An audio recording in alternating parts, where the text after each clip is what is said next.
Hi, welcome to the Project Execution for You Project Management Show. Today we'd like to talk about risk management and give you a very basic introduction to risk management and some of the power that it brings to project execution. My name is Matt Sawa. I'm a partner here with Project Execution for You.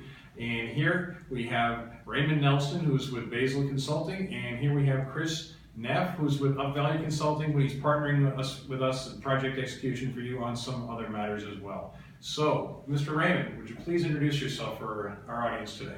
Okay, yes, I'm with Basil Solutions LLC. My name is Raymond C. Nelson, PE4U, and I'll explain what those are. I am a partner with the firm, and my focus is process safety and Lean Six Sigma, as well as global strategy.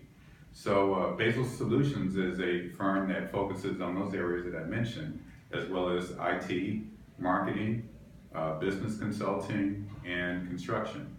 So I'm here today to speak to what the importance of the focus areas that I have are in relationship to risk management. Excellent, thank you. Chris? I'm Chris Neff, president of Up Value Consulting, Inc. Started Up Value to really be the nexus of business intelligence and project development.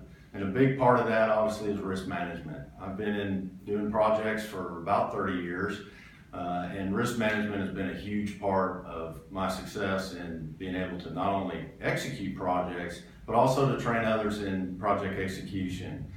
I was fortunate enough to train a couple hundred project execution folks in 13 offices in 5 countries around the world, and learned a lot from that experience that I'd love to share with you today. We're going to be talking about risk today, risk management, and the processes that make up risk management. So we'll start with the definition of what a risk is. So if you look at the uncertainty spectrum that's up on the screen right now, you can see that the scope of project risk, the scope of project risk falls within what is known as the known unknowns, or what is called the known unknowns. So those are things that might happen on your project that you know about. For instance, we live here on the Gulf Coast, so hurricanes happen. They don't happen every year, they don't happen on every site, but they definitely can happen. And so that is a known unknown. You should be planning for how you're going to manage for a hurricane if you're working on the Gulf Coast or really anywhere where hurricanes can hit.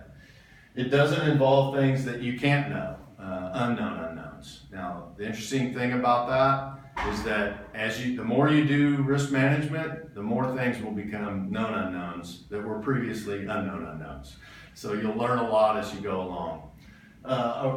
A risk has really 4 aspects. I'll talk about a couple of them, and then I'll pass it over to Ray. First of all, a risk has a cause and a consequence. So something is an event that's going to happen, and then as a result of that, there's going to be some kind of an impact, which I'll pass it over to Ray to talk a little bit more about that. Okay, so I'm going to speak about risk somewhat synergistically between process safety, project management from an engineering perspective, and Lean and Six Sigma. So the way I look at risk holistically is what I call managing Murphy's.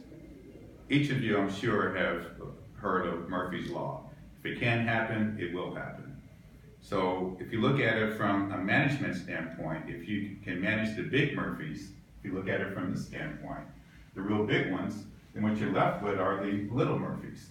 The little Murphys are more easily managed and are less impactful. So anything that you can do to manage those Murphys, if you look at it from an engineering standpoint or a safety standpoint, the things that can hurt people, make them sick or worse, things that can negatively impact facilities from a project standpoint, cost control. From a Lean standpoint, if it's not important to the customer, it's not worth doing. From a Six Sigma standpoint, variability. Variability is bad. So if you look at it from that standpoint, variability is risky, so what you want to do is minimize it.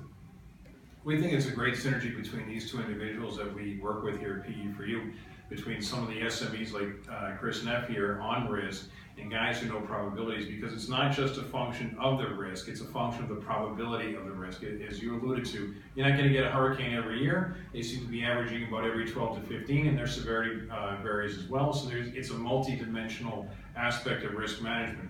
And that's one of the things that we want to just touch on today. There's a lot more to that, but that's why we've got both these experts to help us introduce some of this stuff to you today.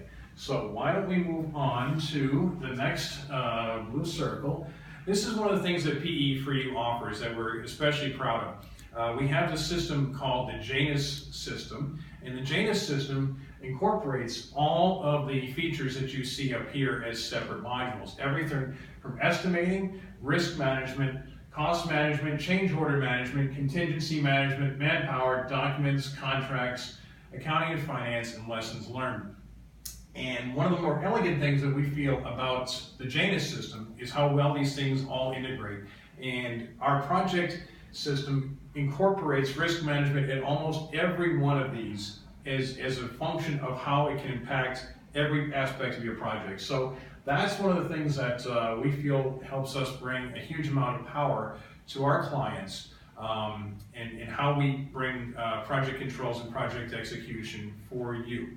So based on that, what I'd like to do, since we're doing an introduction to risk management, this is what we do. So I want to get both these guys to tell us a little bit about how they've interacted and how they brought the power of risk management to clients, especially those who are new to risk management and have never experienced it before. So once again, I'll start with Raymond. Can you please enlighten us on how you've worked with clients who have no foundation in risk management and the things you've done and the value you've brought to them?